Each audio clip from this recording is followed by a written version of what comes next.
Okay, so we're gonna taste. So we had this sitting in there about an hour, and this is like kind of like the do or die moment, I think, in my experience in the past. So if I taste this water and it's like bitter, I'm gonna have to throw out the water anyway. I'm gonna rinse these chilies off, and then um, blend them and hope everything works out. So I'm gonna taste it now.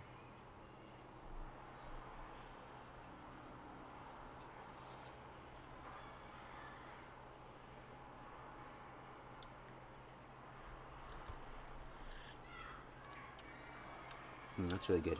That's perfect. Not like ever so slightly bitter. It's very spicy, but not uncontrollably spicy.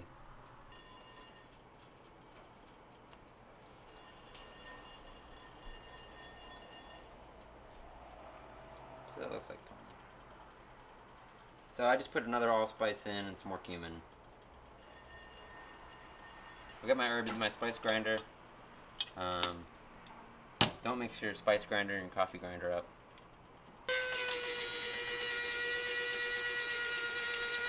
So we're just going to throw that in there. I've got some herbs. That is parsley and basil and thyme. Like a half a teaspoon each. I'm just going to put those in there. Like bolo or something like that. It's a Mexican herb. It's similar to bay. You can use it in the same way you use bay. I'm also going to throw a bay leaf in. Load it up. It looks very similar to a bay leaf, so it's like it's a hard green dry leaf. And here's my bay leaf. And I'm gonna throw both of those in there. And these are gonna come out before you serve it, so you're not gonna break these up. You don't want to break these. You don't want to blend them or anything. We'll throw our onions on, and this is the toast, or the roasted garlic.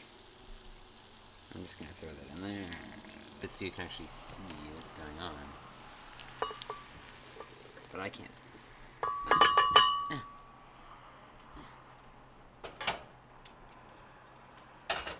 Okay. So, what else? So the nuts we're gonna put in there. We've got a mixture of things here. Now, the traditional thing to do is there's a nut.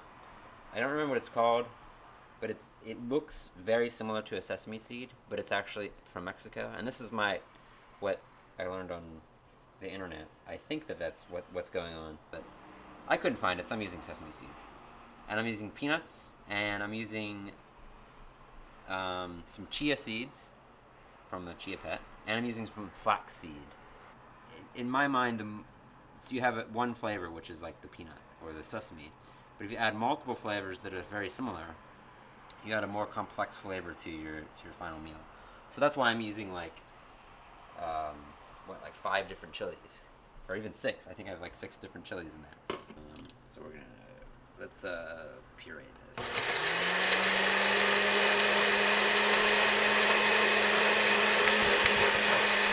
Put in a can of whole tomatoes here.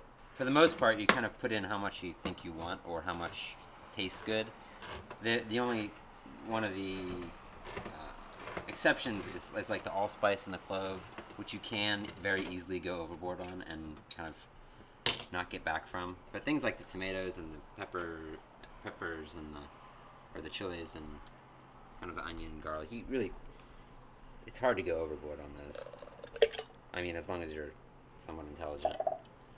Tablespoon of tomato paste, because I have it and I need to use it. So here's our puree. This is all of our goodies here. We're gonna put this in here. Our two really last ingredients for the mole are the cinnamon and the chocolate. So I'm gonna use just cinnamon and unsweetened cocoa. And to be honest, I really don't know how much to put in. So I'm gonna just go half a teaspoon of each. Actually, I'm gonna go a half teaspoon cinnamon. Actually, you know what? I'm gonna go a 1/4 teaspoon cinnamon. because I don't like cinnamon that much, but I don't like a lot of it.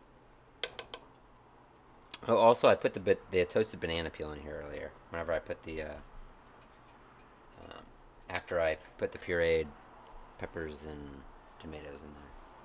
And the cocoa, we're gonna do a whole teaspoon. Teaspoon, not tablespoon. Teaspoon. I always mix those up. So it's 1, 2, and this is on medium low. So we're just gonna mix that in there, and that'll slowly dissolve together. I have 4 pounds of chicken legs, which should last a while. So one way to do this, you can cook the chicken separately, but I kind of like the idea of cooking it in the sauce. At least that's what I've heard. I've heard both things. I've heard both ways to do it, but I prefer to cook it in the sauce. That was, what was that, 6? This is 6. This is 6.